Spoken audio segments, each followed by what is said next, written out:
Gold, trusted gold buyers. మీరు తాకట్టు పెట్టిన బంగారాన్ని విడిపించి ఈ రోజు ఉన్న మార్కెట్ ధరకు కొనబడను.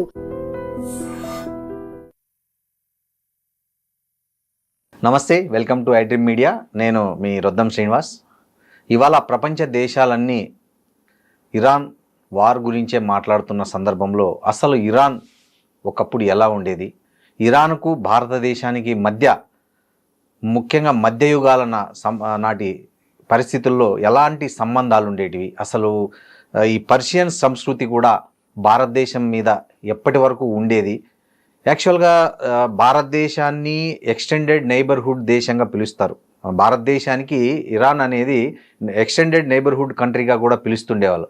అలాంటి వాతావరణం ఉన్న భారత్ ఈ ఇరాన్ మధ్య గత 200 సంవత్సరాలుగా ఏం జరిగింది, చరిత్ర మూలాల్లోకి వెళ్దాం, సాంస్కృతిక మూలాల్లోకి వెళ్దాం. ఆ చరిత్ర సాంస్కృతిక మూలాల నుంచి భారత్ ఇరాన్ మధ్య వచ్చినటువంటి సంబంధాల విషయంలో మార్పుల గురించి మాట్లాడడానికి మనతో జియో పొలిటికల్ అనలిస్టు ప్రసాద్ పేకెట్టి గారు ఉన్నారు. నమస్తే ప్రసాద్ గారు. నమస్కారం అండి. సార్, ఇవాళ మన భారతదేశంలో చాలామందికి ఇరాన్ మన దేశం మధ్య ఉన్నటువంటి ఈ సాంస్కృతిక పోలికలు కానీ చాలా రకాలైన ఆ సంబంధాలు కానీ పెద్దగా అవగాహన లేదు. ఎందుకంటే చాలామంది చరిత్ర చదువుకోరు. సో నిజంగా భారత్ను ఇరాన్ను చాలా దగ్గర సంబంధాలు ఉన్న దేశాలుగా పరిగణించేది చరిత్ర. ఎక్స్టెండెడ్ నైబర్హుడ్ కంట్రీగా కూడా పిలిచేవాళ్ళు. సో ఎందుకు ఒకప్పుడు భారత్ ఇరాన్ మధ్య సంబంధాలు ఎలా ఉండేటివి, సాంస్కృతికంగా లేకపోతే చారిత్రకంగా ఇద్దరికీ ఉన్నటువంటి పోలికలు ఏంటనేది మీరు చెప్పండి. చాలా మందికి ఇప్పుడు ఇరాన్ అంటే అది ఒక ముస్లిం కంట్రీ, మత ఛాందస్యం చాలా ఎక్కువ ఉంటుంది. ఆ ఖొమైనీ లాగా నెత్తి మీద టర్బన్ కట్టుకుని గడ్డం పెంచుకుని వాళ్లే గుర్తొస్తారు. కానీ యాక్చువల్లీ ఇరాన్ గురించి మనకి ఋగ్వేదంలో ఉంది, మహాభారతంలో కూడా ఉంది. అవన్నీ కూడా చూసుకుంటే ఎంతో కల్చరల్ పరంగా వాళ్ళకి మనకి చాలా సిమిలారిటీస్ ఉన్నాయి. బిఫోర్ ఇస్లాం వచ్చే ముందు అక్కడ జొరాస్ట్రిజం ఉండేది. వాళ్ళు కూడా మన ప్రకృతిని ఆరాధించడము, అలాగే మనకి ఇప్పుడు సంక్రాంతి వచ్చింది, సంక్రాంతి అప్పుడు మనము ఈ మనకి హార్వెస్టింగ్ ఫెస్టివల్ ఎలా చేసుకుంటాం, పంటలను ఎలా చేసుకుంటాం, వాళ్ళు కూడా అలాగే చేసుకుంటారు. అలాగే వాళ్ళ కూడా మనకి ఈ ఇది ఉంటుంది, మనకి స్వస్తిక్ సింబల్ అది కూడా వాళ్ళకు ఉండేది. సో వాళ్ళు కూడా మనం సరస్వతి దేవిని ఎలా పూజ చేస్తామో వాళ్ళు అలాగే పూజ చేస్తారు. అలాగే మనకి ఎవ్రీ ఇయర్ మనకి దసరా కంటే ముందు పితృపక్షాలు వస్తాయి, వాళ్ళ క్యాలెండర్ లో కూడా అలాగే ఉండేది. క్యాలెండర్ కూడా ఒకేలాగా ఉండేది. క్యాలెండర్ కంటే వాళ్ళకి ఒక టైం పీరియడ్ లో ఈ పితృపక్షాలు వాళ్ళు మనం పెద్దలకు మనం తర్పణాలు వదిలిపెట్టాలి. అలాగే కొంతమందికి ఇక్కడ కొన్ని కమ్యూనిటీస్ లో జంజం వేసుకునే పద్ధతి ఉంది, వాళ్ళకు కూడా ఉంది అక్కడ. జొరాస్ట్రియన్ ఉంది. సో ఆ పద్ధతులు అవన్నీ వచ్చింది. కానీ చాలా మంది ఇరాన్ అంటే అసలు పేరు ఎక్కడి నుంచి, అసలు ఇరాన్ అంటే ఏంటి అంటే, ఇరాన్ అంటే దానికి land of ఆరియన్స్. Iran meaning Iran అంటే ల్యాండ్ ఆఫ్ ఆరియన్స్ అన్నమాట. ఆరియన్స్ అంటే నోబుల్స్, మంచి మంచి పదవుల్లో ఉండేవాళ్ళు, మంచి వ్యక్తులు అని దాని అర్థం. వైట్ కాలర్ జాబ్ చేసే వాళ్ళు అంటారు ఇరాన్ అంటేనే అది. అయితే క్రమేపీ కాలం దానివల్ల ఇస్లామైజేషన్ రావడంతో ఫస్ట్ వాళ్ళ అక్కడే జొరాస్ట్రియన్ వాళ్ళ మీద ఏంటంటే జిజియా ట్యాక్స్ అవన్నీ ఔరంగజేబ్ అది అక్కడి నుంచి వచ్చింది. సో ఆ పన్ను ఏవైతే వేయడము అవన్నీ వేయడం వల్ల చాలా మంది జొరాస్ట్రియన్స్ ఇస్లాంలో కన్వర్ట్ అయిపోవడం జరిగింది. అంటే ఇప్పుడు మీరు చెప్పేదాని ప్రకారం అప్పుడు జొరాస్ట్రియన్లు పిలక పెంచుకునే వాళ్ళు, ఆ పిలక మీద పన్నులు వేయడం వల్ల చాలా మంది మతం మారారంటారు. పిలకే కాకుండా వాళ్ళు చేస్తున్న వృత్తుల్లో కానీ, లేకపోతే అక్కడ పండించడము, లేకపోతే ఏ వృత్తుల్లో ఉన్నా సరే వాళ్ళ మీద స్పెషల్ ట్యాక్స్ వేయడము, ఆ వచ్చిన మనీని మనకి అక్కడ ఉండే ఇస్లాం ని ప్రమోట్ చేయడము, వాటిని లేకపోతే ఈ బాధలు భరించలేకుండా చాలా మంది జొరాస్ట్రియన్స్ ఇస్లాంలో కన్వర్ట్ అయినారు. సో అయినప్పటికీ కొంతమంది ఉన్నారు, ఇప్పుడు కూడా ఉన్నారు, చాలా తక్కువ మంది. ఆ బాధలు తట్టుకోలేకుండా చాలా మంది యోధులు అంటే మనకి జుడాయిజము ఇంకా జొరాస్ట్రియన్స్ వాళ్ళు భారతదేశానికి వచ్చేసినారు. వాళ్ళు ఆ ప్రాంతాన్ని అప్పుడు పర్షియా అనేవాళ్ళు కాబట్టి ఇప్పుడు మనం వాళ్ళని పార్సీలు అంటున్నాం. మన ఇండియాలో ఉండే పార్సీలు ఇరాన్ నుంచి వచ్చిన జొరాస్ట్రియన్స్. కానీ వాళ్ళు మంచి బిజినెస్ మెన్. మనకి టాటాలు వీళ్ళు చూసాము, చాలా మంది ఇలా మర్చెంట్స్ అని పేర్లు ఉంటుంది. అవునవునవును. ఇప్పుడు బాంబే డైమ్ వాళ్ళు ఉన్నారు కదా, మర్చెంట్ అని చివరి సర్నేమ్ వస్తుందిలేండి. వాళ్ళంతా పర్షియన్లు. వాళ్ళందరూ ఏంటంటే మనం చూసుకుంటే భౌగోళికంగా ఇరాన్ నుంచి ముంబైకి లేకపోతే వెస్ట్ సైడ్ ఆఫ్ మన కంట్రీకి రావడానికి చాలా ఈజీ, ఎక్కువ డిస్టెన్స్ కూడా ఇక్కడికి వచ్చేసిన వాళ్ళు అన్నమాట. అయితే అవి చూసుకుంటే వాళ్ళు ఇక్కడ స్థిరపడి మంచిగా ఎస్టాబ్లిష్ చేసుకుని బిజినెస్ అన్ని సెటప్ చేసి, మొన్నటి వరకు ముంబై మున్సిపల్ ఎలక్షన్లు అన్నారు. వాళ్ళ ఫస్ట్ ఇనీషియల్ ఒక మనకు స్వాతంత్రం వచ్చిన తర్వాత లేకపోతే దానికంటే ఒక 10 సంవత్సరాల ముందు నుంచి వాళ్ళే ఎక్కువ కంట్రోల్ చేసేది ముంబై మున్సిపల్ కౌన్సిల్ ని. ఎవరు? పార్సీలు. ఓకే. సో అలా ఉండేది. కాంగ్రెస్ లో కూడా నేను కూడా దాదాబాయి నౌరోజీ కూడా వారు కూడా పార్సీలే. సో అందుకని పార్సీలు ఎక్కడ ఉన్నారో వాళ్ళు అక్కడ మంచిగా ఆర్థిక పురోగతి చెంది 10 మందికి ఉద్యోగ అవకాశాలు కల్పిస్తున్న వాళ్ళు పార్సీలు. వీళ్ళ ఆరిజిన్ వచ్చేసరికి ఇరాన్ నుంచి అన్నమాట. సో అయితే ఇంకా మనం చూసుకోవాల్సింది ఏంటంటే క్రమేపీ ఏంటంటే 1970s ఆ టైంలో అండి ఒక వాళ్ళ రూలర్స్ చేంజ్ అయ్యారు. ఖజార్ డైనాసిటీ అని ఒకటి ఉండేది. సో వాళ్ళు 1796 నుంచి 1925 వరకు వారు పాలించారు అనమాట. అయితే ఆ డైనాసిటీ ఏంటంటే మొత్తం ఇండస్ట్రియల్ రెవల్యూషన్ అయ్యి ప్రపంచం అంతా చేంజ్ అవుతుంటే వీళ్ళు ఏం చేంజ్ అవ్వకుండా విలాసవంతమైన జీవితంలో ఉండడంతో ఆ ఇరాన్ చాలా పెద్ద దేశం. ఆ పెద్ద దేశాన్ని ఏం చేశారంటే ఆ దేశాన్ని వీళ్ళు ఇంకా దాన్ని కొంతమంది బయట స్ప్లిట్ అయిపోవడం, కొంత తుర్కీలో వెళ్ళిపోవడం, ఇటువంటి ఇలా అవుతూ వచ్చి కొంత భాగం మిగిలిందనమాట. అయితే అక్కడ ఇంకేమవుతూ వచ్చిందంటే అదే సమయంలో రష్యా వాళ్ళు బాగా ఇంకా దీంట్లో ఇన్ఫ్లుయెన్స్ చేయడం మొదలు పెట్టారు ఈ ఇరాన్ దేశాన్ని. నెమ్మది వాళ్ళ పాలసీలు వాళ్ళతో పాటు బ్రిటన్ వాళ్ళు ఇద్దరు. అయితే 1917లో ఏమైందంటే రష్యన్ రెవల్యూషన్ వచ్చింది. రష్యన్ రెవల్యూషన్ రావడంతో ఏమైందంటే రష్యా వాడు అంతర్గతంగా వాళ్ళు సెటిల్ చేసుకోవడానికి ఆ రష్యా ఉండే కంట్రీని సోవియట్ యూనియన్ అయ్యి వాళ్ళ ఫోకస్ అంతా దాని మీద వెళ్ళింది. దాంతో ఏమైందంటే బ్రిటన్ వాడు ఏం చేశాడంటే వాళ్ళకి సంబంధించిన ఈ రష్యా ఏవైతే ఉన్నాయో అవి కూడా ఆ పాలసీలు అంటే కొన్ని రీజియన్స్ వీళ్ళు కంట్రోల్ చేశారు, కొన్ని వాళ్ళు కంట్రోల్ చేసుకుంటూ వచ్చేవారు. కానీ ఎప్పుడైతే రష్యా వాడు వెళ్ళిపోయాడో మోడర్నైజేషన్ పేరు చేత లేకపోతే ఎడ్యుకేషన్ ఇంకా కల్చర్, మన భారతదేశంలో ఇంకా కల్చర్ మీద పాత కల్చర్ అట్లా కల్చరల్ చేంజెస్ చేయడము, రైల్వే లైన్స్ అని చెప్పి అవన్నీ చేసి మోడర్నైజేషన్ చేసుకుంటూ వచ్చాడనమాట. దాంతో వచ్చిన సమయంలో ఏమైందంటే అక్కడ ఒక మామూలు ఆర్మీ బ్రిగేడియర్ రజా ఖాన్ అని ఉండేవాడు.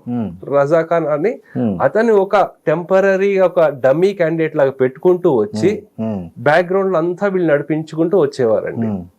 అయితే ఎప్పుడైతే అక్కడుండే ట్రెడిషనల్ లేకపోతే ఇస్లామిస్టులు ఎవరైతే ఉన్నారో వాళ్ళకి అది నచ్చేది కాదు. ఎప్పుడైనా ఇంకా తిరగబడే స్టేజ్కి వచ్చేసింది. ఆ 10-15 ఏళ్ళు అయిన తర్వాత 1941-42 ఆ సమయంలో World War II ఎప్పుడైతే స్టార్ట్ అవుతూ వచ్చిందో అండి అప్పుడు వీళ్ళకి ఇంకా ప్రెషర్ పెరిగింది. సరే బ్రిటన్ వాడు కూడా నెమ్మదిగా బ్యాక్ స్టెప్ చేసుకుంటూ వచ్చేసాడు. వచ్చి అప్పుడు ఏం చేశాడు అంటే పెహల్వీ ఉంటాడు, అంటే ఈ రజా ఖాన్ వాళ్ళ అబ్బాయి పేరు పెహల్వీ. ఓకే. ఆ పెహల్వీని తీసుకొచ్చి ఒక క్యాండిడేట్ గా పెట్టి వాడు ఇంకా మోడర్నైజేషన్ లేకపోతే వాడు ఏంటంటే వాడిని ఒక షా అని చేశారు. షా అంటే కింగ్. అవును. ఆ మొనార్చీని తీసుకురావడము, ఆ షా అని చేయడము. దాంతో ఏంటంటే అతను ఎవరైతే తిరగబడుతున్నారో వాళ్ళందరినీ ఏంటంటే వాళ్ళని ఎగ్జిక్యూట్ చేసేయడం మొదలు పెట్టాడు అనమాట. చేయడము లేకపోతే మోడర్నైజేషన్ పేరు చేత మొత్తం లిబరల్గా ఉండడము, వాళ్ళ కల్చర్ని గౌరవించకపోవడం ఇవంతా జరుగుతూ వచ్చింది. అయితే ఈ వరల్డ్ వార్ అయిపోయిన తర్వాత అప్పుడు బ్రిటన్ వీక్ అయింది, ఆర్థికంగా చాలా వీక్ అయింది. యుఎస్ వాడు ఏం చేశాడంటే ఇదే అదునుగా తీసుకుని వీళ్ళని ఒక మా కాలనీగా చూసుకుంటూ వచ్చాడు యుఎస్ వాడు. ఈ పెహల్వీకి ఒక డమ్మీగా క్యాండిడేట్ అలా పెడుతూ నడిపించుకుంటూ వచ్చాడు. వచ్చిన తర్వాత నెమ్మదిగా ఏమైందంటే అక్కడ ఉండే వాళ్ళకి డబ్బు ఉండే వాళ్ళకి లేని వాళ్ళకి వ్యత్యాసం చాలా పెరిగిపోయింది. ఆ డిఫరెన్స్ ఏదైతే ఉందో చాలా ఎక్కువ అయిపోయింది. నెమ్మదిగా తిరగబడ్డం మొదలుపెట్టారు. తిరగబడ్డం మొదలుపెట్టిన తర్వాత అప్పుడు అదే సమయంలో ఏమవుతుంది అంటే, మీకు చెప్పాలంటే ఇంకో చాలా ఆసక్తికరమైన అంశము, ఈ కోల్డ్ వార్ సమయంలో ఇజ్రాయెల్ వాళ్ళు, యుఎస్ వాళ్ళు వీళ్ళకి సపోర్ట్ చేశారు ఇరాన్కి. ఆ పెహల్వి సమయంలో న్యూక్లియర్ వెపన్స్ అవన్నీ కూడా ఇచ్చారు. ఆ టెక్నాలజీ ఇచ్చి ఇరాన్ కి ఇచ్చారు అనమాట. అది ఏంటంటే వాళ్ళకి ఏ విధంగా సపోర్ట్ చేశారంటే, కెమికల్స్ లేకపోతే ఈ న్యూక్లియర్ వెపన్స్ వాళ్ళ సైంటిస్టులని కూడా వాళ్ళు ట్రైనింగ్ ఇచ్చారు. సో ట్రైనింగ్ ఇచ్చిన తర్వాత దాన్ని ఏమనేవారు అంటే ఆటమ్స్ ఫర్ పీస్ అనేవాళ్ళు అని చెప్పి 1950s 1970s లో వాళ్ళ ట్రైనింగ్ ఇచ్చి ఎందుకు చేశారంటే, ఆ ప్రాంతంలో రష్యా వాళ్ళకి కౌంటర్ గా, అంటే రష్యా పెద్ద కంట్రీ, సెంట్రల్ ఏషియాలో వాళ్ళు ఇంకా పట్టు బిగిస్తున్నారు. సో ఇవన్నీ చేయడంతో వీళ్ళు ఏం చేశారంటే 1975 US Iran deal for 8 reactors worth $6.4 billion అయిందండి. సో అది అయిన తర్వాత ఎన్రిచ్డ్ యురేనియం వాళ్ళ దగ్గర 10% స్టాక్ ఉండేది. సో అలా జరుగుతున్న సమయంలో ఏం చేశారంటే, ఈ డబ్బు ఉన్న వాళ్ళకి లేని వాళ్ళకి వ్యత్యాసం పెరిగిపోవడము, ఇన్ఫ్లేషన్ పెరగడము, 40% పావర్టీ వెళ్ళడము, దాన్నే అవకాశంగా తీసుకుని రష్యా వాళ్ళు ఏం చేశారంటే, అక్కడుండే ఖమేనీ అంటే ఇస్లామిక్ రాడికల్ ఎక్స్ట్రీమ్స్ లో ఉండే వాళ్ళ సహకారం తీసుకుని ఈ పెహల్వీని తిరగొట్టారు. అంటే వాళ్ళని గవర్నమెంట్ పడేయడం, కూప్ చేశారు. కూప్ చేసిన తర్వాత అక్కడ ఎకానమీ క్రాష్ అయిపోయింది. అయిన తర్వాత మీకు కొన్ని నెంబర్స్ లో చెప్పాలంటే, ఖొమేనీ, ఇది ఇప్పుడు చనిపోయిన ఆయన కంటే ముందుండే ఆయన ఖొమేనీ దగ్గర 1 కోటి మందిని తీసుకొచ్చారు. ఒక బ్లాక్ ఫ్రైడే అని ఒకటి జరిగింది. అప్పుడు దగ్గర 88 మంది చనిపోయారు. అప్పుడు ఐఆర్జీసీ ఏర్పడింది. Okay, Iran's revolutionary guards council ఏదైతే ఉందో, అంటే ఆర్మీ కాకుండా సపరేట్ ఇంకొక డిఫెన్స్ కి వాళ్ళు కూడా ఏర్పడ్డారనమాట. వాళ్ళే ఇప్పుడు ఖమేనీ లేకపోయినా సరే ఇంకా ఫైట్ చేస్తున్న వాళ్ళు వీళ్ళే. ఓకే. సో వాళ్ళు మొత్తం అన్ని కంట్రోల్, ఈ న్యూక్లియర్స్ వీటిలన్నిటి మీద కంట్రోల్ తెచ్చేసుకుని అప్పటి నుంచి ఈ మత ఛాందస్వం ఏదైతే ఉందో అది నడుస్తూ వచ్చింది. ఇంకొక ఆసక్తికరమైన అంశం ఏంటంటే, అజర్బైజాన్ ఉంది, చిన్న కంట్రీ, కానీ అది కూడా షియా కంట్రీయే, షియా డామినేటెడ్. కానీ ఇరాన్ వచ్చేసరికి మొన్న బాంబింగ్ చేసింది, అక్కడే బాంబింగ్ చేసింది. ఇరాన్ వాళ్ళని సపోర్ట్ చేయదు, అర్మేనియన్ సపోర్ట్ చేస్తుంది. అర్మేనియన్ క్రిస్టియన్స్ ఎక్కువ, ఆయన అర్మేనియన్ సపోర్ట్ చేస్తుంది. ఎందుకంటే అజర్బైజాన్ సంబంధించిన వాళ్ళు ఇరాన్ లో కూడా బాగా ఉన్నారు.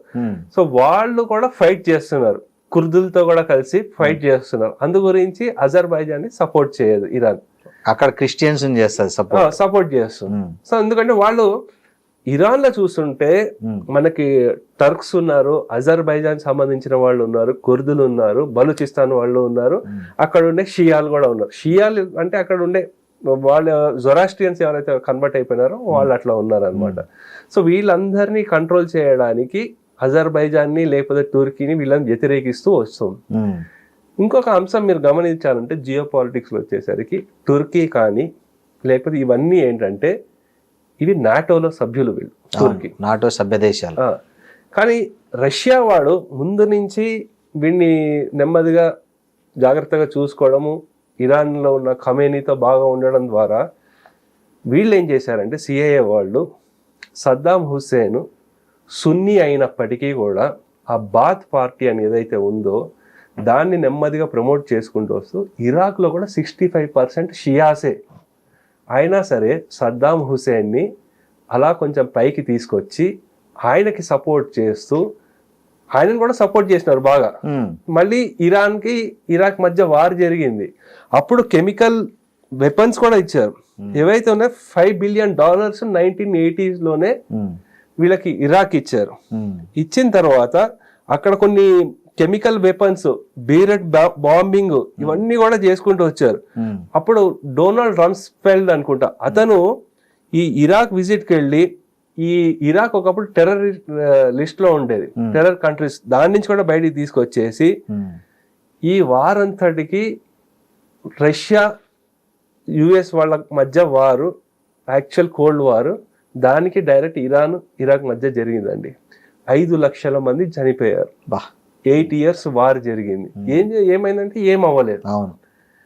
సరే, మళ్ళీ ఒక సందేహం వస్తుంది, మరి ఇరాక్ మరి అంతగా సపోర్ట్ చేసిన వాళ్ళు మళ్ళీ సద్దాం హుస్సేన్ మీదకి ఎందుకు వెళ్ళారు అని చూసుకుంటే, ఎప్పుడైతే వియట్నాం వార్ జరిగిందో, వియట్నాం వార్ లో ఏమైందంటే వీళ్ళు ఓడిపోయారు, యుఎస్ఏ వాళ్ళు. ఓడిపోతే వాళ్ళకు ఒక డౌట్ ఏమొచ్చిందంటే, డౌట్ కాదు, ఆల్మోస్ట్ బ్యాక్గ్రౌండ్ లో రష్యా వాళ్ళు సపోర్ట్ చేసుకుంటూ వచ్చారు. రష్యా వాళ్ళు సపోర్ట్ చేసుకుంటూ వచ్చారు కాబట్టి వియత్నాం గెలిచింది. సో అయితే ఎలాగైనా రష్యా మీద దెబ్బ కొట్టాలి అంటే సెంట్రల్ ఏషియాలో వచ్చేసరికి ఇరాన్, ఆఫ్ఘనిస్తాన్, ఈ 2 ప్రాంతాల్లో రష్యా కంట్రోల్ ఉంది. అందు గురించి ఒకటి ఏం చేశారంటే, రష్యా మీద వాళ్ళు సపోర్ట్ చేసుకుంటూ ఈ వార్ లో బిజీగా ఉంచారు. కానీ రష్యా ఇంకా ఆఫ్ఘనిస్తాన్ చాలా కంట్రోల్ చేస్తుంది, దాన్ని కూడా అక్కడి నుంచి తరిమేయాలి. పాకిస్తాన్ వాడు ఏం చేశాడంటే, అప్పుడే జియావుల్ హక్, ఈ ఇస్లామిక్ రాడికలైజేషన్ అవన్నీ, యాక్చువల్లీ చెప్పాలంటే ఆఫ్ఘనిస్తాన్లో ఉన్న ముస్లిమ్స్ వాళ్ళు అంత రాడికల్ కాదు. వాళ్ళు దియోబందీ అనే ముస్లిం తెగ. మనకి దియోబందీ అనేది, దియోబంద్ అనే ప్రాంతం ఉత్తరప్రదేశ్ లో ఉంటుంది. వాళ్ళని రాడికలైజేషన్ చేయడం మొదలుపెట్టినారు. అంటే యూపీ నుంచి తీసుకెళ్లారు అక్కడికి. ఆలోచన పద్ధతి అవంతా ఏవైతే ఉంటుందో వాళ్ళు ఫాలో అయ్యే ప్రాసెస్ అవంతా అదే ఉంటుంది. అయితే అక్కడ ఉండే పఠాన్లకి వాళ్ళందరికీ తాలిబాన్ ఒకటి ఏర్పాటు చేసి, దానికి ఈ అల్ ఖైదా నుంచి ఒసామా బిన్ లాడెన్ ని మనకి ఇక్కడ సౌదీ నుంచి వాళ్ళు తీసుకెళ్లారు. అల్ ఖైదా అనే పేరు ఏంటంటే the base in Afghanistan is called al Qaeda. అయితే ఈ ఫండింగ్ అవంతా చేసి, ఇస్లామిక్ రాడికలైజేషన్ చేసి, యుఎస్ వాడు వెపన్స్ అవన్నీ సప్లై చేసుకుంటూ వచ్చి, పాకిస్తాన్ వాడు నైబరింగ్ కంట్రీ కాబట్టి వాడు కూడా దాన్ని సపోర్ట్ చేసుకుంటూ వచ్చి, ఆ మోడల్తో ఆఫ్ఘనిస్తాన్లో రష్యాని తరిమి కొట్టేసినారు అక్కడ. అది అయిపోయిన తర్వాత ఏమైందంటే, ఇప్పుడు ఒకే ప్రాంతంలో 2 సున్నీ రాజులు ఒప్పుకోడు కింగ్డమ్. అందు గురించి ఇరాక్కి వీడికి గొడవ మొదలైంది. ఇరాక్ వాళ్ళకి ఈ సౌదీలో ఉండే షేక్లకి, వాళ్ళు సున్నీలే, ఒకటి ఆధిపత్యాన్ని ఇంకోటి ఒప్పుకోవడం.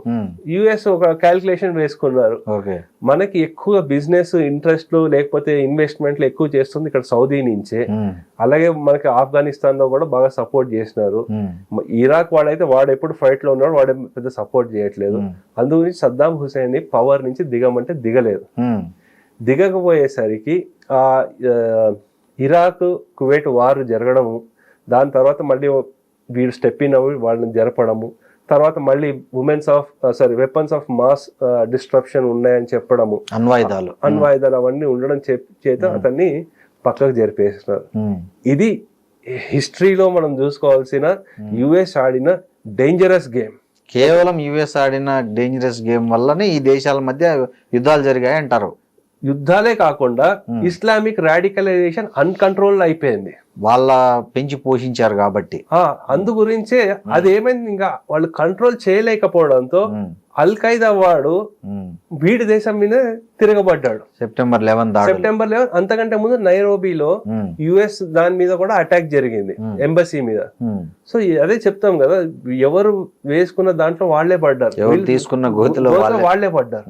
సో ఇవన్నీ ఇట్లా జరుగుతూ నెమ్మదిగా ఎట్లా అయితే వచ్చిందో, ఈ కల్చరల్ పరంగా కూడా చూస్తే ఇరాన్కి భారతదేశానికి ఎంతో ఉండే సత్సంబంధాలు ఏవైతే బాగా ఉండేవో అవన్నీ కూడా దెబ్బతినేసే పరిస్థితికి వచ్చింది. అయితే ఇప్పుడు ఖమేనీ దగ్గరకు వచ్చేసరికి అతను భారత్ కొన్నిసార్లు సపోర్ట్ చేశాడు, కానీ భారత్కి వ్యతిరేకంగా 20 సార్లు పాకిస్తాన్కి యుఎన్ అసెంబ్లీ లేకపోతే OIC, organization of Islamic countries అంటారు, వాటికి సపోర్ట్ చేయడము, లేకపోతే ఇక్కడ ముస్లిమ్స్కి ఇంకా ఏదో అయిపోతోంది అని చూపించడము, హైలైట్ చేయడము, ట్వీట్స్ చేయడము, ఇవన్నీ చేసినాడు. ఇప్పుడు మొన్న చనిపోయిన ఖమేనీ. సో భారత్ దానికి ఏం పెద్దగా ప్రతిస్పందించలేదు, ఎందుకంటే ఆయిల్ డిపెండెన్సీ వాళ్ళతో ఉంది. కానీ మనం ఇప్పుడు అందరం అంటున్నాము, సరే అమెరికా వాడు పర్మిషన్ ఇచ్చాడు ఇలా చేశాడని. 2012-13 ఆ సమయంలోనే అప్పుడు హిలరీ క్లింటన్ చెప్పింది, మీరు ఇరాన్ దగ్గర నుంచి ఆయిల్ కొనడం ఆపేయాలి అని చెప్పి. ఆపేసినాం అప్పుడు మనం. మన్మోహన్ సింగ్ తల ఉంచేసినాం. అంటే ఒకటి ఏంటంటే ఒక్కోసారి ఇంటర్నేషనల్ రిలేషన్స్ లో ఈ క్యాల్కులేషన్ వేసుకుంటారు. అప్పుడు వంచినామంటే అప్పుడు తప్పు కాదు, ఇప్పుడు ఏమైనా కొంచెం మనం నెగోషియేషన్ చేస్తామంటే అది కూడా తప్పు కాదు. ఆ సందర్భాలు ఏవైతే ఉన్నాయో దాన్ని బట్టి. కానీ అప్పటి నుంచి మనకు ప్రెషర్ వస్తూ ఉంది. 2019లో మనం పూర్తిగా ఇరాన్ దగ్గర నుంచి ఆయిల్ కొనడం ఆపేసాము. ఎందుకు? కానీ అప్పుడు ట్రంప్ పెట్టిన ప్రెషర్. ఓకే, అయితే మనం ఏం చేసామంటే దాని తర్వాత ఒక ఇరాన్ మీద ఎందుకు మనం 40 దేశాల నుంచి ఆయిల్ తెప్పించుకుంటున్నాం. ఆ విధంగా మనం డీరిస్క్ చేసుకుంటూ వచ్చి 2022 నుంచి ఇప్పటి వరకు ఆయిల్ ప్రైస్ స్టేబుల్గా ఉంది. పెద్ద చేంజ్ ఏం లేదు మనకి. ఆ ఆయిల్ని స్టేబుల్గా చేసుకుంటూ ఇరాన్ వాడితో కూడా మనం సత్సంబంధాలు ఏర్పరచుకుంటూ వచ్చి చాబహార్ పోర్ట్ మీద కంట్రోల్, ఆర్థిక అంశాలకు సంబంధించి, వ్యూహాత్మక సంబంధాలకు సంబంధించి, దౌత్యాలకు సంబంధించి ఈ చాబహార్ ఓడరేవ్ అనేది చాలా ప్రముఖ పాత్ర పోషిస్తుంది. అసలు ఏంటి చాబహార్ ఓడరేవ్ అంటే దేనికి అది ప్రసిద్ధి చెప్పండి కొంచెం. అంటే చాబహార్ పోర్ట్ అనేదండి ఇటు సైడ్ యూరోప్కి వెళ్ళాలన్నా ఎటన్నా వెళ్ళాలంటే ఇక్కడి నుంచి మనకు ఆ పోర్ట్ దగ్గర. దాన్ని ఏంటంటే చైనా వాడు గ్వాదర్ పోర్ట్ అని ఒకటి ఉంది మనకి బలూచిస్తాన్ లో, దాని మీద కంట్రోల్ తీసుకుని ఇంకా ఎక్స్టెండ్ అయ్యి వెళ్ళిపోదామని వాడు ప్లాన్ వాడు వేసుకున్నాడు చైనా వాడు. మనం ఏం చేసామంటే దానికి అక్కడ చెక్ పెట్టడానికి చాబహార్ పోర్ట్ లో మనం ఇన్వెస్ట్మెంట్ చేసుకుంటూ వచ్చాము. దగ్గర $500 million ఇన్వెస్ట్మెంట్ చేసాం. ఓకే, మనం ఎప్పుడైతే ఆఫ్ఘనిస్తాన్ మళ్ళీ ఏర్పడిందో, కానీ ఆఫ్ఘనిస్తాన్ కి పాకిస్తాన్ పడకుండా తాలిబాన్ ఫైట్ చేస్తున్నారు, మనం ఆ పోర్ట్ ని ఒక స్ట్రాటజిక్ పోర్ట్ గా పెట్టుకుని ఆఫ్ఘనిస్తాన్ వాళ్ళకి కావాల్సిన నిత్యావసర వస్తువులు ఇంకేమైనా కావాలంటే పాకిస్తాన్ రూట్ నుంచి కాకుండా ఈ చాబహార్ పోర్ట్ నుంచి మనం వెళ్తూ వాళ్ళకి సప్లై చేస్తూ వాళ్ళతో మంచి రిలేషన్షిప్ ఎస్టాబ్లిష్ చేస్తూ, మనకి పాకిస్తాన్ ఎప్పుడు శత్రు దేశమే, దాంట్లో నో డౌట్ అబౌట్ ఇట్. కానీ ఆ శత్రువు ఆఫ్ఘనిస్తాన్. ఆ శత్రువు మనకి మిత్రుడు అవుతాడు కాబట్టి వాళ్ళతో కావాల్సిన వాళ్ళకి ఏవేవి కావాలో మనం సప్లై చేసుకుంటూ వచ్చి హాస్పిటల్స్, స్కూల్స్, నిత్యావసర వస్తువులు, అక్కడ రోడ్లు వేయడం అవన్నీ చేసుకుంటూ వచ్చి ఈ చాబహార్ నుంచే పోర్ట్ నుంచి మనం వాళ్ళకి అన్ని కావాల్సిన సప్లైస్ చేసుకుంటూ వచ్చాం. అది కాకుండా ఇంకా యూరోప్ సైడ్ వెళ్ళాలి ఏమైనా సప్లై చేయాలంటే ఈ పోర్ట్ని కూడా మనం ఒక స్ట్రాటజిక్ పాయింట్గా మనం వాడుకోవచ్చు. అది జియో పాలిటిక్స్లో చాబహార్ పోర్ట్ ఒక సిగ్నిఫికెన్స్. సార్, ఈ international north south transport corridor INSTC అని, అది కూడా మనకు భారతదేశానికి చాలా రకాలుగా ఉపయోగపడుతుంది వాణిజ్యానికి సంబంధించి. ముఖ్యంగా ఏదైతే మనం రష్యా నుంచి జరిపే ప్రతి వాణిజ్యం అంటే ఆయిల్ తీసుకోవడం కావచ్చు, అన్నిటికీ ఈ international north south transport corridor అనేది ఒక ప్రముఖ పాత్ర పోషిస్తుంది అనేది కూడా ఒకటి అంటున్నారు. అసలు అంటే ఒకటేంటంటే ఇప్పుడు చాలా మటుకు అంటే దీన్ని మనము చైనా వాడితో కంపేర్ చేసుకుంటూ రావాలి. చైనా వాడు ఏం చేశాడు, బెల్ట్ అండ్ రోడ్ ఇనిషియేటివ్ అని వాడు స్టార్ట్ చేసినాడు. వాళ్ళకి ఇప్పుడు ఆయిల్ కావాలంటే మనకు స్ట్రైట్ ఆఫ్ మలక్కా నుంచి వెళ్ళాలి, అంటే ఇలా కింద నుంచి వెళ్ళి మళ్ళీ పైకి ఇలా వెళ్ళాలి, అంటే ముక్కు ఇట్లా తీసుకురావాలి, ఇట్లా చూపించడానికి ఇట్లా తిప్పి తీసుకురావాలి. దాని వల్ల వాడికి ఎమర్జెన్సీ వచ్చినప్పుడు ఏమైనా ఆయిల్స్ కావాలన్నా సరే వాడికి సమయం చాలా ఎక్కువ పడుతుంది. చైనాకి వాడేం చేశాడు, షింజువాన్ ప్రావిన్స్ అని ఒకటి ఉంది, దాని నుంచి అక్సై చీన్ నుంచి మనకి ఇక్కడ బలూచిస్తాన్ వరకు డైరెక్ట్ రోడ్డు వేసుకుంటూ ఈ డిపెండెన్సీ లేకుండా డైరెక్ట్ వాడు సప్లై చేసుకుని వాడి టైంని కట్ డౌన్ చేసుకుని అట్లాగే వాడు చేయాల్సిన ఎక్స్పోర్ట్లు వాటిలన్నిటికీ దారి యూజ్ చేసుకుందాం అనే ప్లాన్తో వాడు వెళ్ళినాడు. అయితే అది ఇంకా మెటీరియల్స్ అవ్వట్లే వాడు ఎంత ఇన్వెస్ట్మెంట్ చేసినప్పటికీ. అట్లాగే దారి పొద్దున యూరోప్లో ఏవైతే ఉన్నాయో దేశాలు ఎవరైతే ఆర్థికంగా అంత స్టేబుల్గా లేరో అక్కడ అన్ని చోట్ల ఇన్వెస్ట్మెంట్లు చేసుకుంటూ వచ్చినాడు. వాళ్ళకి ఎగెయిన్స్ట్గా, ఎందుకంటే రష్యా లేకపోతే మన దేశము ఇంకేమైనా సరే వాళ్ళతో మంచిగా ముందుకు తీసుకెళ్ళాలంటే ఈ ఇన్వెస్ట్మెంట్లు చేసుకుంటూ వచ్చి రోడ్డు కనెక్ట్, పోర్ట్ కనెక్ట్లు అవన్నీ చేసుకుంటూ భారత్ వచ్చింది. రష్యా వాడేమో టర్కీ, ఈ దేశాలు వీటిలన్నిటితో కూడా మన చైనా వాడు వీళ్ళందరితో ఎస్టాబ్లిష్ చేసుకుంటూ వస్తే మనం టర్కీకి చుట్టుపక్కల ఉండే దేశాలు అంతా ఏవైతే ఉన్నాయో వాళ్ళందరితో కూడా మనం మంచి సంబంధాలు ఏర్పరచుకుంటూ వస్తున్నాం. సో ఆ ఇనిషియేటివ్ లో ఇది ఒకటి ఇంటర్నేషనల్ రోడ్ ఏదైతే ఉందో అది కూడా ఒక మంచి ఇదే. కానీ ఇవన్నీ ఏంటంటే సమయంతో కూడుకునేది. మినిమం ఒక 10-15 సంవత్సరాలు, 20 సంవత్సరాలు ఒక్కోసారి జియో పాలిటిక్స్ వల్ల మొత్తం ఆగిపోతుంది. యాక్చువల్ చెప్పాలంటే మనకి ఇరాక్ కి, పాకిస్తాన్ కి, భారతదేశానికి డైరెక్ట్ గ్యాస్ పైప్ లైన్ వేయాలని ఒక ప్రతిపాదన నడిచింది చాలా సంవత్సరాలు, వాజ్పేయి ఉన్నప్పుడు. కానీ ఈ టెన్షన్ వల్ల దాన్ని ఇంకా తీసి పక్కన పెట్టేశారు. సో ఇటువంటివన్నీ మనం చూసుకుంటూ రావాలండి. సో ఇట్లా ఏంటంటే ఈ టెన్షన్లు చాలా ఉన్నాయి ఇవి. కానీ కాన్సెప్ట్ వైజ్ బాగానే ఉంటుంది, కానీ అది మెటీరియలైజ్ అయ్యేంత వరకు మనం ఏం చెప్పలేము. ఇప్పుడు ఈ ప్రాంతీయ ఏదైతే సవాళ్ళు ఉన్నాయో, అంటే పాకిస్తాన్ ఆఫ్ఘనిస్తాన్ మధ్య యుద్ధం, అది భారత్కు ఎలా ఉపయోగపడబోతుంది? ఎందుకంటే ఇప్పుడు శత్రువులు ఎక్కువయ్యారు. మన శత్రువు పాకిస్తాన్కి ఇప్పుడు ఒకప్పుడు భారతదేశం మాత్రమే, ఇప్పుడు చుట్టూ శత్రువులు అయిపోయారు. అందులో ఇప్పుడు ఆఫ్ఘనిస్తాన్ కూడా ఒకటి పక్కలో బల్యం లాగా అంటాం కదా, అలా తయారైంది. సో అక్కడ తాలిబాన్లు కావచ్చు పాకిస్తాన్ లో, ఇక్కడ అఫ్ఘాన్ లో ఉన్నటువంటి ఈ తీవ్రవాద గ్రూపులు కావచ్చు, వీటన్ని వాళ్ళు కొట్లాడుకోవడం అనేది భారతదేశానికి ఏ విధంగా లాభదాయకం అంటారు? అంటే ఇక్కడ చూడాల్సిన ఏంటంటే అండి, వాళ్ళు ఎప్పుడైతే అలా అక్కడ బిజీగా ఉంటారో ఇక్కడికి వాళ్ళు ఎక్కువ వచ్చి ఇన్వాల్వ్ అవ్వాల్సిన అవసరం ఉండదు. మీరు చూసుకుంటే యుఎస్ వాడు ఇప్పుడు ఇరాన్ మీద గొడవల్లో బిజీగా ఉన్నాడు. అందు గురించి ఆ డీప్ స్టేట్ వచ్చి బంగ్లాదేశ్ లో ఏం చేయలేకపోతుంది. దానివల్ల కొంచెం టెన్షన్స్ మనకు తగ్గుతోంది. అలాగే వీడికి ఎప్పుడైతే ఆఫ్ఘనిస్తాన్ లో వస్తున్నాడో ఈ టెన్షన్ల వల్ల మనకి ఏంటంటే మనకు డైరెక్ట్ ఫైట్ ఏం చేయకుండా వాడు రిసోర్స్లు అన్నీ అక్కడ ఖర్చు అవుతుంది. చిన్న ఉదాహరణ అండి, ఒక మిజైల్ తీసుకెళ్లి 10 మిజైల్లో ఎంతో వాడు అక్కడ ఖర్చు పెట్టాడు అనుకో, మామూలు సందర్భంలో ఆ 10 మిజైల్ ఇక్కడ టార్గెట్ చేసేవాడు, అవి అక్కడ పోతున్నాయి, వాళ్ళు ఫైట్ చేసుకుంటున్నారు, అక్కడ వాళ్ళు చూసుకుంటున్నారు. సో ఆ విధంగా ఇప్పుడు ఆఫ్ఘనిస్తాన్ లో తాలిబాన్ల పాలన వచ్చింది. సో ఈ పరిస్థితుల్లో ఇరాన్ భారత్ ఏమైనా ఏకతాటిపైకి వచ్చే అవకాశం ఉందా? నేను అనుకోవడం ఇప్పట్లో రాదండి. అట్లా రాదు, ఇప్పుడు రాదు. ఎందుకంటే ఎప్పటి వరకు మనము మన ఎకానమీ, సర్వీసెస్ ఇవన్నీ కూడా యుఎస్ మీద డిపెండ్ అయి ఉన్నాయో, మనం యుఎస్ కి ఎగెన్స్ట్ గా అయితే వెళ్దాం మనం. అట్లాగే టెక్నాలజీ పరంగా మనము ఇజ్రాయెల్ మీద డిపెండ్ అయి ఉన్నాం. అందుగురించి మనం ఇజ్రాయెల్ కూడా ఎగెన్స్ట్ కావు. భారత్ ఇరాన్ ఏకతాటి మీద వచ్చే అవకాశం చాలా రేర్, నేను రాదని అనుకుంటున్నాను. సో ఆఫ్ఘనిస్తాన్ ఇరాన్ కలవచ్చు పాకిస్తాన్ కి వ్యతిరేకంగా అవ్వడానికి. ఎందుకంటే వీడు పాకిస్తాన్ వాడు ఏం చేస్తాడంటే డబుల్ గేమ్ ఆడుతున్నాడు. సో ఏం ఆడుతున్నాడు అంటే, ఒకటేమో ముస్లిం బ్రదర్హుడ్ అని చెప్తున్నాడు. సో కానీ ఒక యుఎస్ తో బాగా కలుస్తున్నాడు, ఇంటెలిజెన్స్ షేర్ చేస్తున్నాడు. సో అందు గురించి ఆఫ్ఘనిస్తాన్, ఇరాన్ ఇంకా ల్యాండ్ రూట్ యూస్ చేసుకుని చైనా వాడు ఆఫ్ఘనిస్తాన్ నుంచి ఇరాన్ కావాల్సిన సప్లైస్ చేస్తున్నాడు. కాబట్టి పాకిస్తాన్ వాడు ఆఫ్ఘనిస్తాన్ మీద all of a sudden war చేయడం కూడా జరిగింది. సో అందు గురించి పాకిస్తాన్ వాడు ఎంత డబుల్ గేమ్ ఆడాడు అంటే, ఇటు పక్క చైనా వాడుతో ఇంకో పక్కన యుఎస్ తో, ఇవన్నీ ఈ చేయడం వల్ల ఆ చిక్కులో వాడే పడ్డాడు వాడు. సో ఒక పక్కన బలూచిస్తాను, ఒక పక్క సింధు ప్రాంతంతో టెన్షన్, ఖైబర్ పఖ్తూన్వా, ఇంకో పక్క ఆఫ్ఘనిస్తాను, ఇంకో పక్క వాడు తినడానికి తిండి లేదు. ఆ పరిస్థితిలో వాడు చిక్కుకున్నాడు అండి. అష్టదిగ్బంధనం అయిపోతుంది పాకిస్తాన్ వాడికి. ఇప్పుడు పాకిస్తాన్ ఇరాన్ మధ్య కూడా సరిహద్దు అంశం ఒకటి బాగా గొడవ అవుతుంది, ముఖ్యంగా బలూచిస్తాన్ విషయంలో.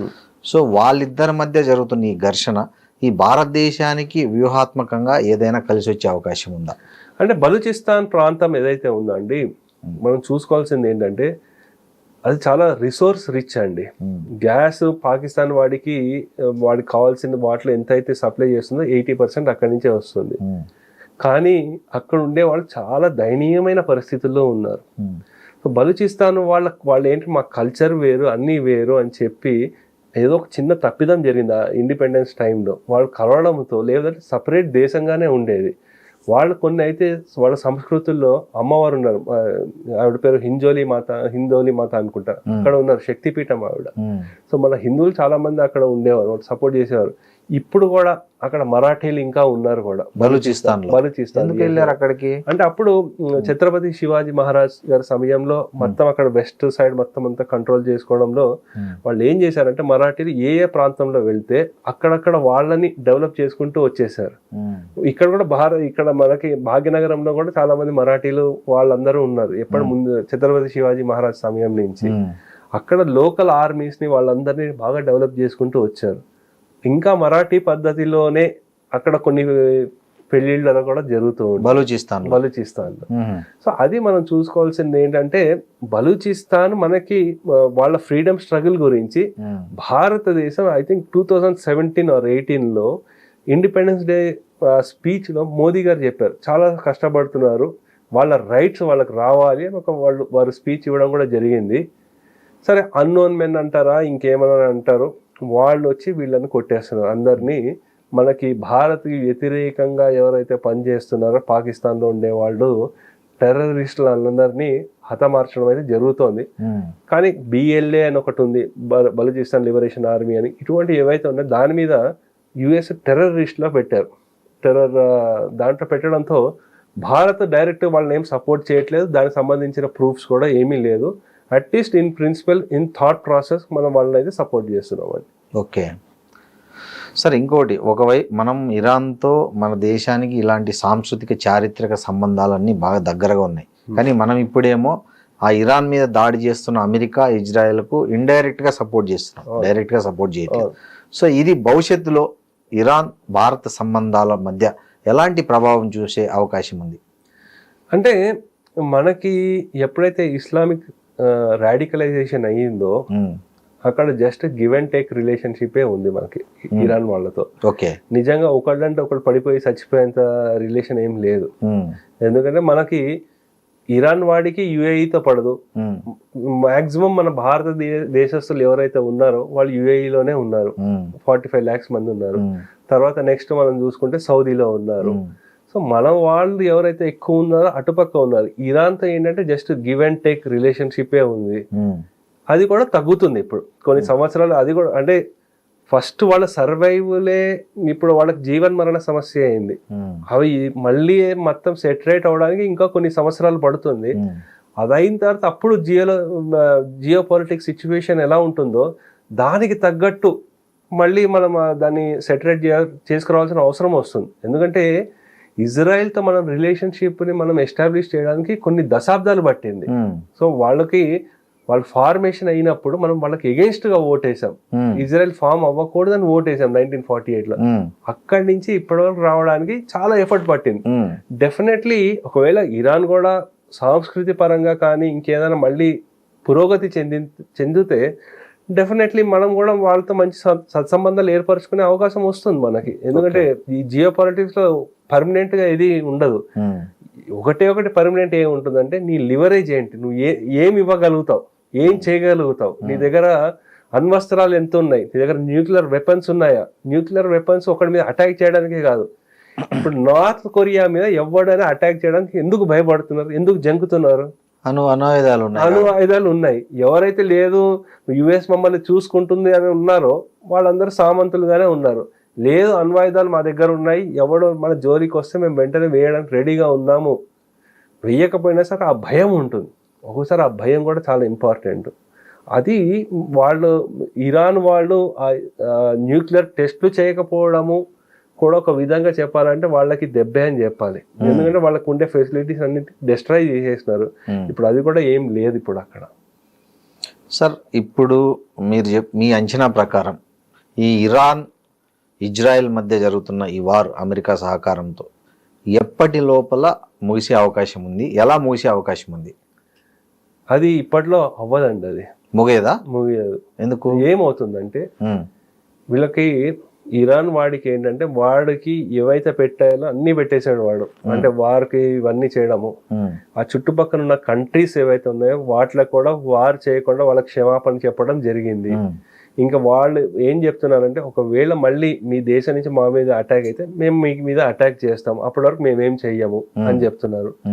ఈ కంట్రీస్ ఏవైతే ఉన్నాయో సౌదీ కానీ, UAE, ఖతారు, కువైట్, ఇవన్నీ దేశాలు US లో $2 trillion వరకు ఇన్వెస్ట్మెంట్ చేసినారు. వీళ్ళు ఇప్పుడు యుఎస్ మీద ప్రెషరైజ్ తీసుకొస్తున్నారు.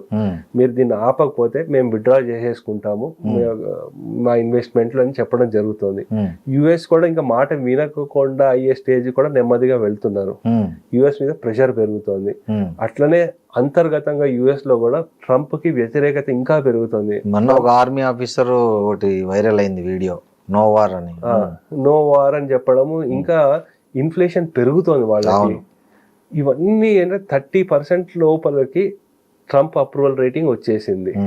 సో వీళ్ళు ఏం చేస్తారనుకుంటే ఎయిర్ డిఫెన్స్ లేకపోతే పెద్ద ఖర్చు పెట్టడాలు ఇవంతా ఏం చేయదు. ఎందుకంటే ప్రతి రోజు వార్ చేస్తున్నారంటే కొన్ని $బిలియన్స్ ఖర్చు అవుతుంది. సో దీన్ని వీళ్ళు స్లో డౌన్ చేసుకుంటూ వచ్చి ఈ కుర్దులు వీళ్ళు అందరు ఎవరైతే ఉన్నారో సిఐఏ మొసాద్ యూజ్ చేసుకుని అంతర్గతంగా ఇరాన్లో అస్థిరతని అలాగే కొనసాగిస్తూ ఉంటారు, సైడ్లో సప్లై చేస్తూ ఉంటారు. అందుగురించి ఇరాన్లో అస్థిరత ఎప్పుడు కంటిన్యూ అవుతూనే ఉంటుంది. వీళ్ళ ఖర్చు పెట్టే డబ్బు తగ్గుతూ ఉంటది. వీళ్ళ సైనికులు వాళ్ళు ప్రాణాలు కోల్పోరు. ఇంకా ఆయిల్ ప్రైస్ ని స్టెబిలైజ్ చేయడానికి చూస్తారు. నెక్స్ట్ రాసి పెట్టుకోండి, ఇరాన్ లో ఉండే ఆయిల్ వెల్స్ వీటిలన్నిటి మీద కూడా ఆర్థికంగా వీళ్ళని ఎలా దెబ్బ కొట్టాలో అది చేస్తారు. తద్వారా చైనా వాడికి ఇండైరెక్ట్లీ వాడిని చెక్ చేయడానికి చూస్తారు. సో అందు గురించి ఇది ఇంకా కొనసాగుతుంది. ఈ తీవ్రత తగ్గుతుంది కానీ కొనసాగుతూనే ఉంటుంది. కానీ చైనా కూడా ఇరాన్ సపోర్ట్ చేసి యుద్ధం ఆపండి, శాంతి చర్చలకు రెడీగా ఉన్నారు వాళ్ళు, మాట్లాడండి అని కూడా చైనా స్టేట్మెంట్ ఇచ్చింది. సార్ ఒకటి, ఏ దేశము మీరు ఇంకా వార్ చేయండి అని చెప్తుంది? చెప్పదు, పైకి ఏ దేశం చెప్పదు. సో కానీ వాళ్ళు ఏంటంటే వాళ్ళు సప్లై చేయడము లేకపోతే వాళ్ళకి కావాల్సిన రిసోర్స్ వీళ్ళకి వచ్చేంత వరకు వాళ్ళు అట్లనే ఇండైరెక్ట్ గా మెటీరియల్స్ అన్ని సప్లై చేస్తూ ఉంటారు. ఎప్పుడైతే ఆ సప్లై ఛానల్స్ కట్ అవుతుందో వాళ్ళు బ్యాక్ స్టెప్ తీసుకుంటారు. చైనా, రష్యా వాళ్ళు డైరెక్ట్ గా దీంట్లో అయితే ఇన్వాల్వ్ అవ్వరండి, అవ్వరు డెఫినెట్లీ. కానీ ఎప్పుడైతే వెపన్స్ అవన్నీ ఇక్కడ యూస్ అవుతూ ఉంటాయో ఇరాన్ మీద, వాడికి తెలిసింది ఏంటంటే ఇది అయిన తర్వాత నెక్స్ట్ వచ్చేది చైనా తైవాన్ మీద జరిగే వారు. దాంట్లో యుఎస్ వాడు మళ్ళీ ఇన్వాల్వ్ అవుతాడు తైవాన్ మీద. అప్పటి వరకు యుఎస్ వాడిని బిజీగా ఉంచి వాడి దగ్గర ఉన్న రిసోర్స్ అందటినీ, ఎకనామిక్ రిసోర్సెస్ అన్నింటినీ కట్ చేసుకుంటూ రావాలంటే వాడిని ఎక్కడో అక్కడ వార్లో బిజీగా ఉంచాలి. అందు గురించి ఇరాన్లో వార్ అవుతూనే ఉండాలి వాడికి, చైనాకి. సో ఇరాన్ వాడికి ఏంటి, మా దగ్గర ఏవైతే మేము మునిగినా పర్లేదు, మిమ్మల్ని కూడా ముంచేస్తాం అని ఆ ధోరణిలో వెళ్తున్నారు. ఎందుకంటే ఇప్పుడు వాళ్ళకి ఈ ఖమేనీ తర్వాత వాళ్ళ సక్సెషన్ ప్లాన్ ఎలా ఉందంటే చిన్న చిన్న యూనిట్స్ గా ఒక 30 నుంచి 40 మంది జిఆర్సి కమాండర్స్ ఉన్నారు. ఈ ఏమంటారు రెవల్యూషనరీ గార్డ్స్ ఎవరైతే ఉన్నారో ఆ కమాండర్లు ఇండిపెండెంట్ గా ఆపరేట్ చేసేస్తున్నారు. అంటే ఒక లీడర్షిప్ లేదు. మనకి ఒక ఉంది కదా, మనకి రక్త బీజుడు అని, అతని రక్తం నుంచి ఇంకా 100 మంది పుట్టేస్తారు. ఇప్పుడు అట్లా చిన్న చిన్న వాటిలో స్పెసిఫిక్ టార్గెట్ల మీద అటాక్ చేసుకుంటూ వస్తున్నారు. అది ఇంకా కంటిన్యూ అవుతుంది. సో ఆ టెన్షన్లు అయితే ఇంకా ఉంటాయి. కానీ చుట్టుపక్కల దేశాలు వాళ్ళు ఏంటంటే శాంతి కోరుకుంటున్నారు, ఎందుకంటే వాళ్ళ బిజినెస్ ఇంపాక్ట్ అవుతుంది. సో ఇవి మాత్రం యుద్ధం అందు గురించి కంటిన్యూ అవుతుంది. అట్లీస్ట్ యుఎస్ వాడు ఇప్పుడు చెప్పడము నెక్స్ట్ 6 వీక్స్ ఉంటుంది ఇలా అంటున్నాడు, కానీ నేను అనుకోవడం ఇంకా 6 months వరకు అయితే నడుస్తుంది యుద్ధం. నడుస్తుంది. థ్యాంక్ యూ ప్రసాద్ గారు. Okay, thank you very much.